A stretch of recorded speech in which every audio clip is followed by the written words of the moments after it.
How God works in the life of believers. That's the topic of today's Bold and Blunt, and I'm your host, Cheryl Chumley, giving you a Christian conservative look at today's news, politics, culture, and events.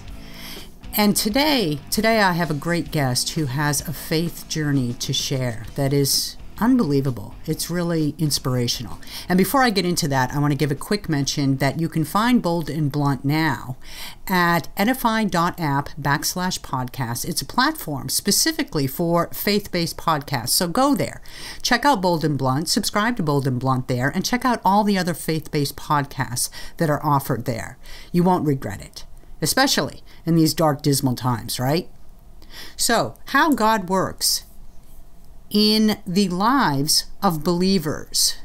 So many of us struggling with our faith, struggling with the idea of a God who is sovereign, who works in the lives of individuals, who cares about each and every one of his creations. So many of us struggling with that as we look around and we see things like young children sold to sex traffickers, or innocents murdered in the city streets, or police out doing their jobs, saving Americans from crime, being gunned down, being targeted and gunned down, politicians lying and stealing. So many of us wonder, where's God? Where is he?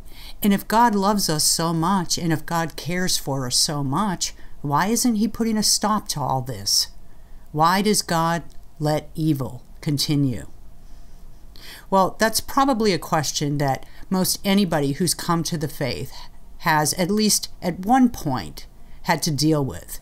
And in my mind, I just answer it by saying, well, that's not God. God's not the one doing all this evil.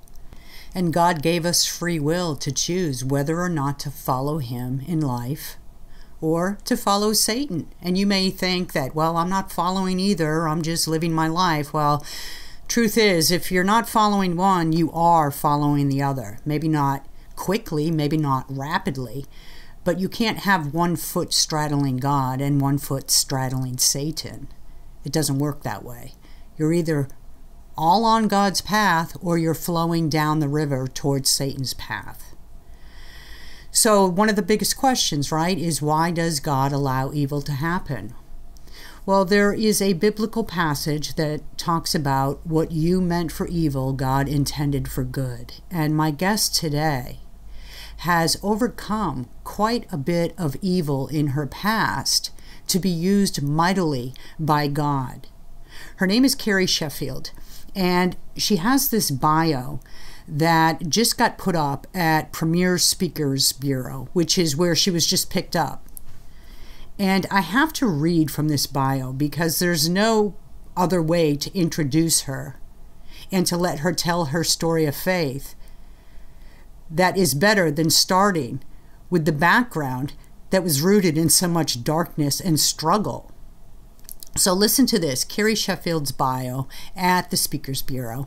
Meet Carrie Sheffield. Not many people landed a full tuition scholarship to Harvard, catwalked bikinied for a Miss USA system pageant, managed billions of dollars in risk at Wall Street firms, and interviewed the Muslim Brotherhood in Cairo. Even fewer covered the White House as a credentialed journalist, hiked snowy Antarctica, and 3 times won the National Press Club running competition.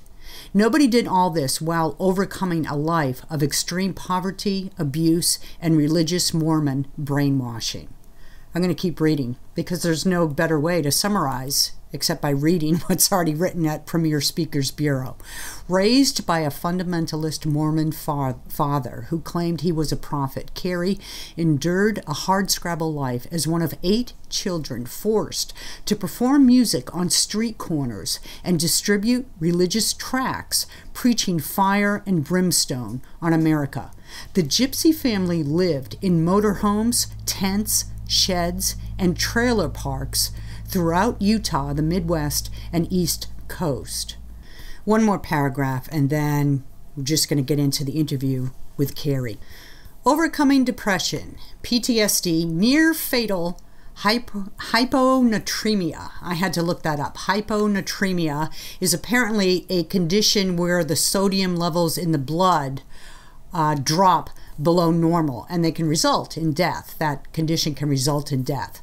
Okay, so near fatal hyponatremia, a schizophrenic brother's attempted rape, and a transient education of 17 public schools and homeschool.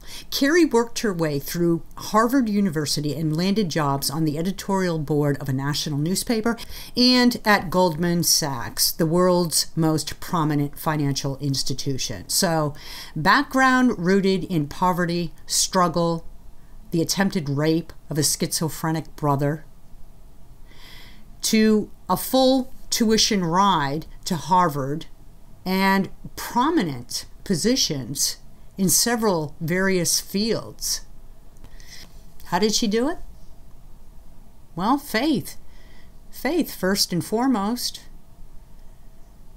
God doesn't forget his children, and God works through his children. And God will take the evil in his children's lives and turn them into something useful and purposeful for his glory. And this is what I love about Carrie's story. So, Carrie Sheffield, thank you so much for being on Bold and Blunt. I really appreciate your time. Thanks for having me, Sarah, and thanks for all that you do.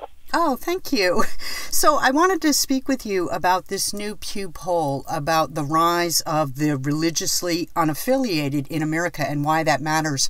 But before we get into that, I wanted to talk about your amazing background and your amazing faith journey. You gave me the link to your bio at Premier Speakers Bureau, and I don't know where to start. You have an amazing story to tell. If people ask you to describe yourself and your faith journey, what would you start with?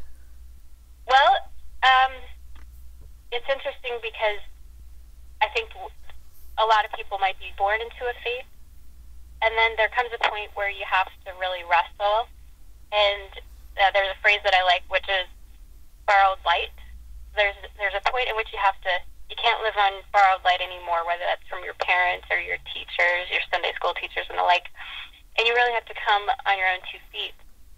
And that's what happened with me. I was raised Mormon. My ancestors helped to found the Mormon Church.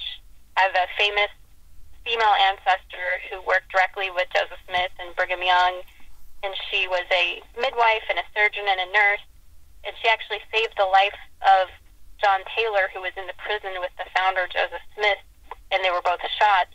Joseph Smith was killed, but John Taylor called for my ancestor, Jane Johnston Black, to come nurse him to life, and he went on to become the 3rd leader of the Mormon Church after Brigham Young. So that was sort of the lineage, and I grew up with this mythology around everything that my ancestors had sacrificed to help build the Mormon Church. And so there came a point, though, in my early 20s when I was a student at Brigham Young, where I had to really discern about whether this was borrowed light I was living on or something that I truly believed. And after a lot of prayer and deliberation and wrestling, I decided to leave. And during that time, it's interesting because some people, when they leave the LDS Church, they feel this immediate sense of freedom and relief. And for me, I felt an immediate sense of depression and grief because it was something that meant so much to me, and it was really hard to walk away. But ultimately, I am glad I did after all that struggle. And then the struggle continued. So I graduated from Brigham Young, and I moved to the Washington, D.C. area. And I went to a couple of different churches and denominations.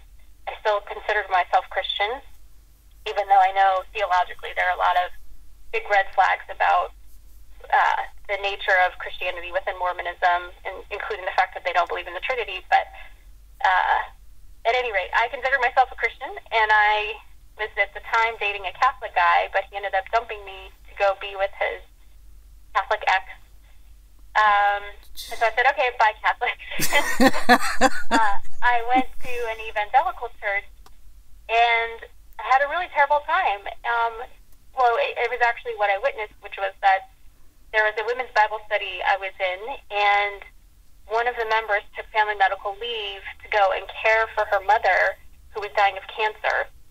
And the Bible study group leader went to go visit this member, and somehow they got in a fight, and I don't know how it started, but the group leader comes back and says, look, I don't want to do this unilaterally since I'm the group leader, but she made me really uncomfortable and hurt, so I feel like we should take a vote whether to keep her in or not. So they voted, and there were a few of us who voted to keep her, but we were overruled. And so this poor girl was kicked out of this Bible study to which she had belonged for years. It was a very close-knit group, and she was alone taking care of her mother in a city where she had not been living, and then her mother died, and she didn't have her Bible study. And I was really horrified by it all. And I said, at this point, I think it's all just man-made. I think it's all just sociological constructs, and I'm done. And I said, I'm a registered independent on faith. At that point, I called myself an agnostic. I said, I don't know if there's a God. I think it's presumptuous to say there is or there isn't, either way. So just out of respect, I'm just going to stay out of it. And so that's where I was. How old were you? And I think that's where a lot of Americans are today. How old were you then when you said you were independent on religion, on faith? I was in my early 20s. I was about 23. Okay. I have a question about the Mormon faith because I'm not familiar with it, but I do know some Mormon people, and I'm friendly with some Mormon people. Is the Mormon faith considered Christian? Well, that's as I mentioned, that's sort of an ongoing debate. It is. Because the LDS Church does not believe in a Trinitarian view of God and Jesus. So they believe the founder, Joseph Smith, when he was a boy, only 14 years old, he had what they call the first vision, which is they say that he saw the distinct bodily personages of the Father and the Son together in a vision, standing in the air above him in a grove in upstate New York. And now they call it the Sacred Grove, and you can go visit it today. And that, from a Trinitarian perspective, does not compute, because the Trinitarian view is that they are not distinct, that God, the Father, does not have a body. And so Mormons believe that Jesus is the biological Son of God the Father, and that he is our elder brother, as opposed to that he is God. Okay. And then there's also a concept of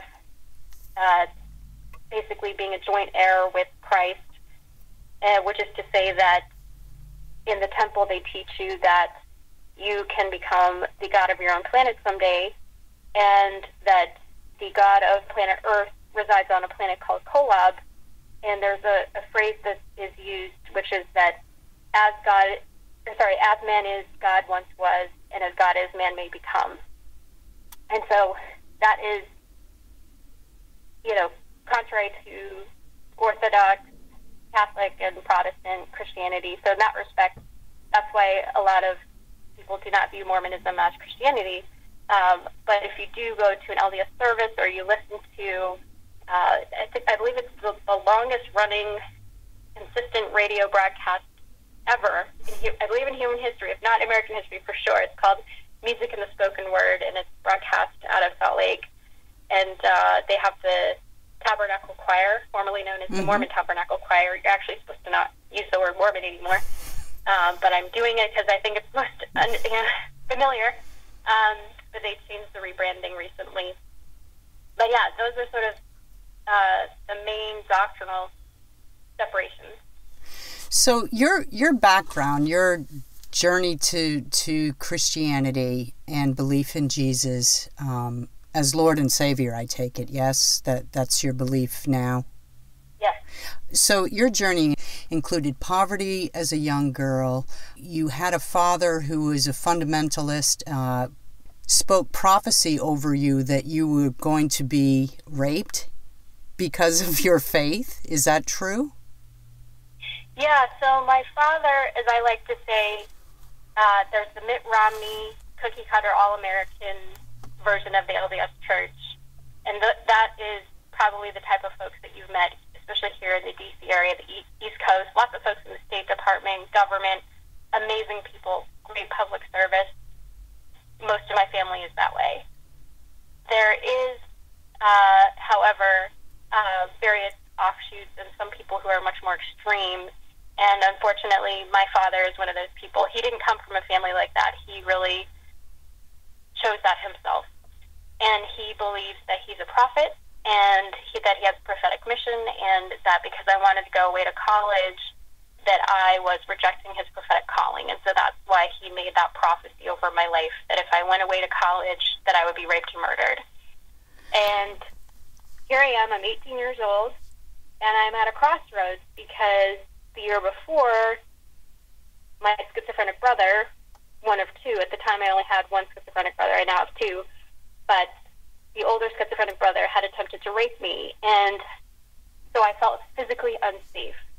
And so I said, I have to decide if I actually believe in this prophetic mission or not, because I really don't feel safe here, and he's not going anywhere. And so as I had done years later, went on this exploration and really delved into understanding who my dad was, because at the time my dad was wanting to write an autobiography. And I said, well, I like to write. I had been writing for the local newspaper, some columns for high school students. They gave space, which was really nice of them. And I said, maybe I can help you out. And I said, I'm going to use this time to really get to know who he is. And he had saved over the years boxes of letters and books and notes and things. And so I opened those boxes, and something really shocked me and was the catalyst for me leaving. And it was that I found some handwritten revelations that he had written down. And it was basically the exact same style of English, the old school King James Version, Elizabethan English, thee and thou, things like that. And that's how the Doctrine and Covenants today that the LDS Church has, which is one of the canons of Scripture. So the LDS Church believes in the Bible. They also have the Book of Mormon. They have the Doctrine and Covenants, and they have the Pearl of Great Price. The Doctrine and Covenants, according to them, is the only modern book of those four, and it's a collection of prophecies and revelations that were given to the founder, Joseph Smith. And so what I found in my dad's letters was his own revelations given to him, and he had his own pen name that he said God gave him, his God-given name, which was Daniel Strong. And it was Daniel Strong, and my mom was Joan Strong. And so all of these prophecies were written down in Elizabethan English about my family and telling us to do this and go there. And as you mentioned, we were in extreme poverty, and my brother was born as our family lived in a tent. I went to 17 public schools and homeschool. So it was just a mess, all of it. But as soon as I saw those handwritten revelations, written exactly the way the Doctrine and Covenants was, I said, this guy is rogue. He is trying to copy Joseph Smith. He's trying to be a law unto himself. And I knelt down. We were living in a motorhome at the time, and he had his boxes in this little fiberglass trailer that was attached with a tow hook to the back of the motorhome. So I knelt down in the fiberglass trailer. My hands were trembling as I held them, and I prayed, and I said, God, I don't believe he's a prophet. I think what he's doing here is blasphemy, and I'm going to leave. If you want me to stay, please make it manifest, make it known. Otherwise, I'm going to make this decision. And so I did. I went away to college, and I was disowned at that point because I had four older brothers and two younger sisters and a younger brother, but I was the first to leave home. So fifth in the birth order, but first to leave home. And so it was easier to shut me out because I was the first. Eventually, almost 5 years later, 4.5 years later, I was allowed to come back because at that point some other siblings had started to leave as well. But basically, I had to develop this close sense of a relationship with the divine, or as when I was agnostic, I would say my own essence, my own intuition, and do the best that I could. And I made a lot of mistakes along the way. You're very matter-of-fact about what is really a remarkable life. And I really hope people go to your bio at Premier Speakers Bureau and read what is written there, because it's packed with a lifetime of experiences. And you're so young still. You have so much more of life to live. But it's interesting to me that on your Speakers Bureau bio, you also have for offer a speaking topic that talks about how it was science and reason that brought you to Jesus. And I find that interesting because that seems to me what the founding fathers based the ideas of America's government upon. So can you kind of lead into how that faith journey touched on your life, and then we can segue into this particular Pew poll? Sure. So there's a great book that I'd recommend if your listeners are interested in matters of faith, and it's by Tim Keller. I didn't read it until years after I was baptized, but it encapsulated my journey as an agnostic, and the name of it is called Counterfeit Gods. And basically, Tim Keller is a pastor up in Manhattan. He built an amazing church up there, where I started to attend actually when I was going through my conversion process. But the title is called Counterfeit Gods, the Empty Promises of Money, Sex, and Power, and the Only Hope That Matters. And each chapter in Counterfeit Gods looks at one of these false idols that we worship. And I pretty much tried every single false idol in his book, and they kept failing me. And so eventually I thought I had settled on a God that wouldn't fail me, and Tim Keller has a chapter on this topic, which is politics. And I think for a lot of secular people now, their religion is their politics, and it was for me. And I would describe myself then as a secular conservative.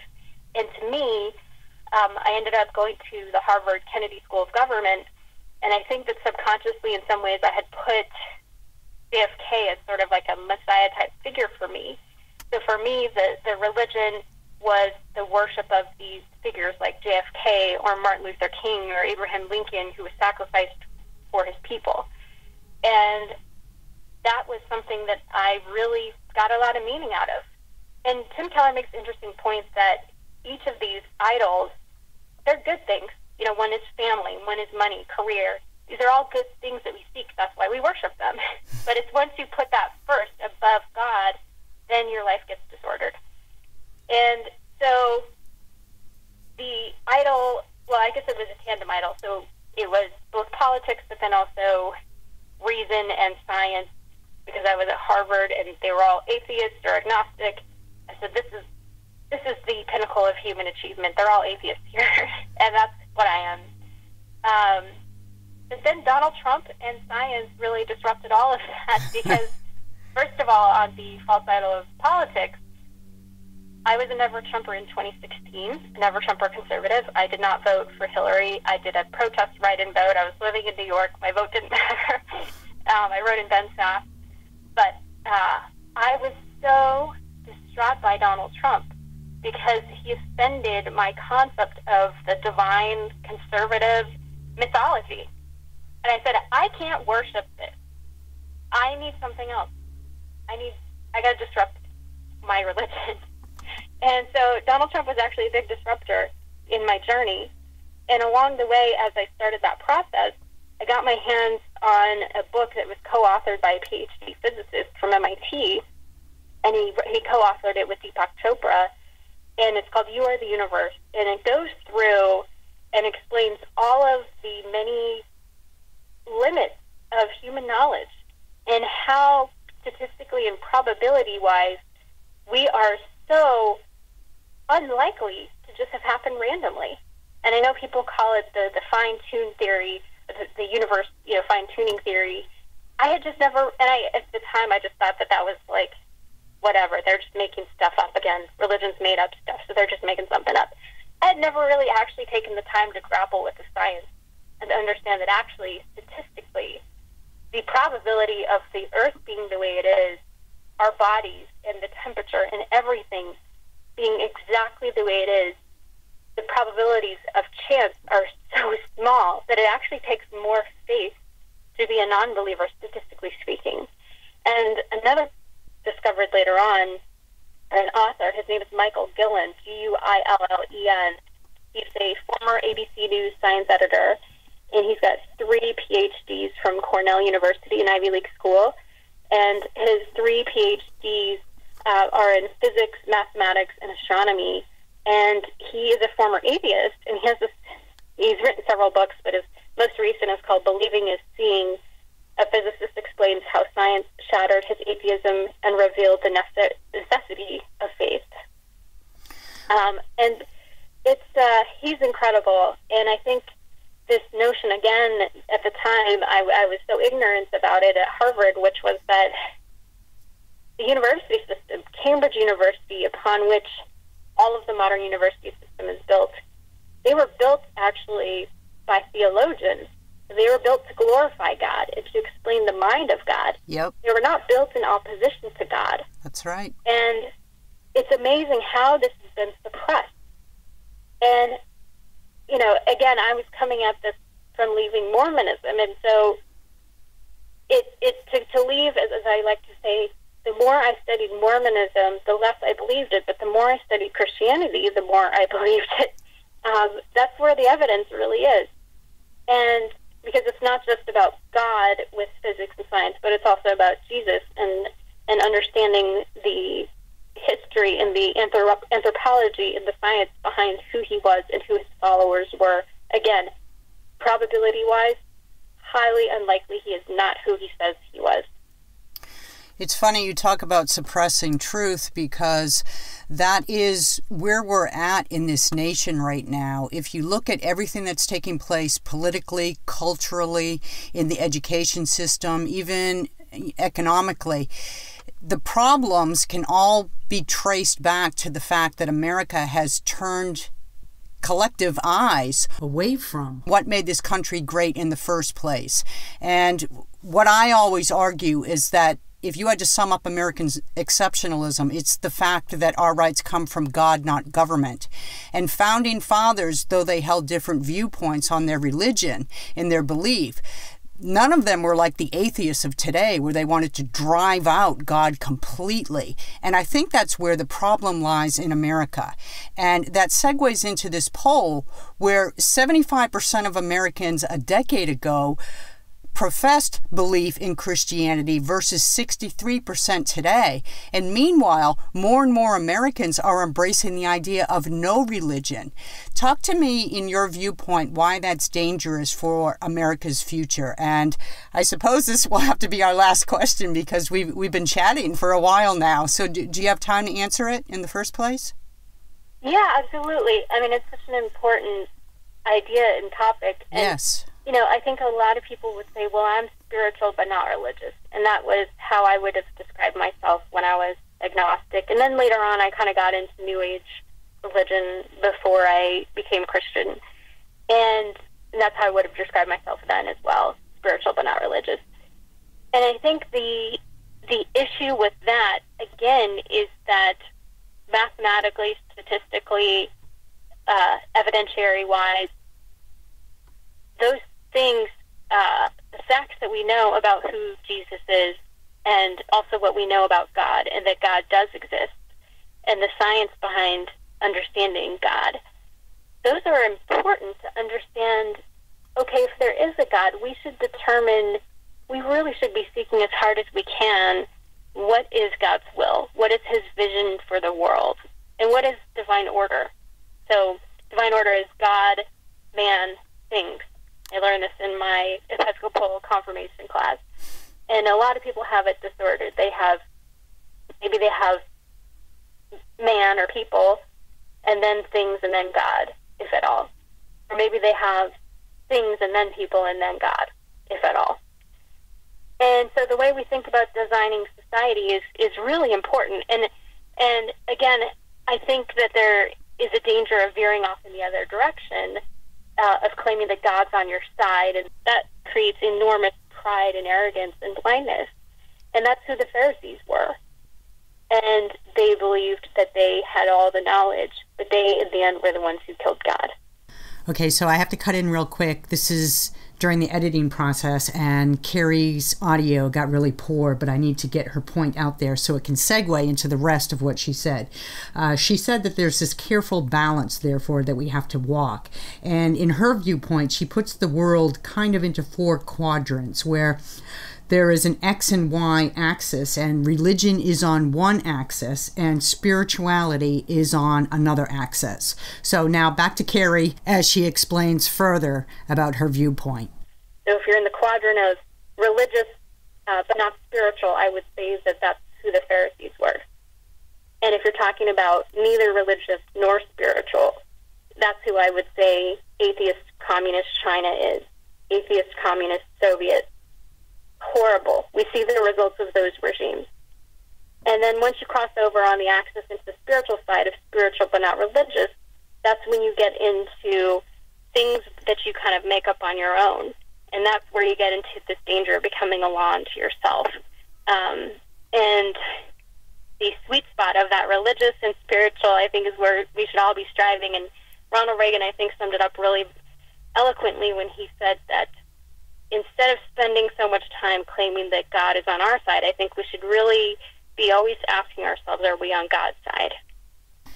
I think that is the words of wisdom that we should all live by. I absolutely agree with that. And Ronald Reagan had so much right about this country. He truly was America's greatest president. And Carrie Sheffield, our time just flew by. It was fascinating speaking with you, and I hope you come back. I'd like to talk more about your faith if you're amenable. But in the meantime, thank you for all you do for fighting for America's freedoms.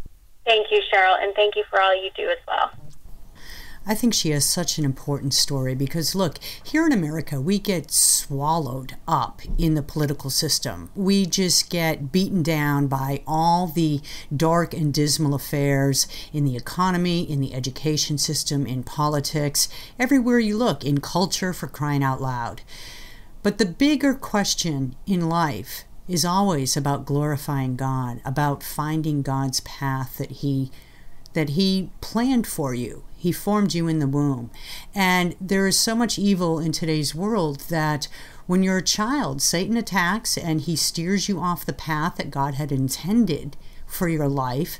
And it's really difficult for a lot of people to get back on the right path. And what I love about Carrie's story is that she lived in the darkness and now she lives in the light. And that is such an inspiration to all of us who are facing the same struggles in life or similar struggles in life and wondering how to do the same, how to find God in our own lives. So it's rare even to have somebody agreeable to speaking so openly about the issues that they themselves have faced in life, because most people want to maintain their image, right?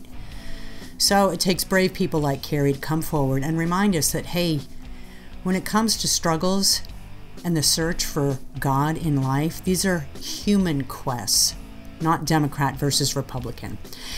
Check out Bold and Blunt at edify.app/podcasts. And of course, you can download Bold and Blunt at the Washington Times website. As a matter of fact, you can get Bold and Blunt delivered right to your email box. I have a newsletter there. It comes out Monday, Wednesday, and Friday, and it comes out in time for lunch hour. You can go to WashingtonTimes.com. Scroll to the bottom of the page where it announces all the different newsletters that Washington Times offers. Click on mine, sign up, and along with the Monday, Wednesday, and Friday newsletter content of all my commentaries I write at the Washington Times, you will also get my Tuesday and Thursday podcast. So thank you for listening. Tune in next time, and in the meanwhile, stay blunt, stay bold.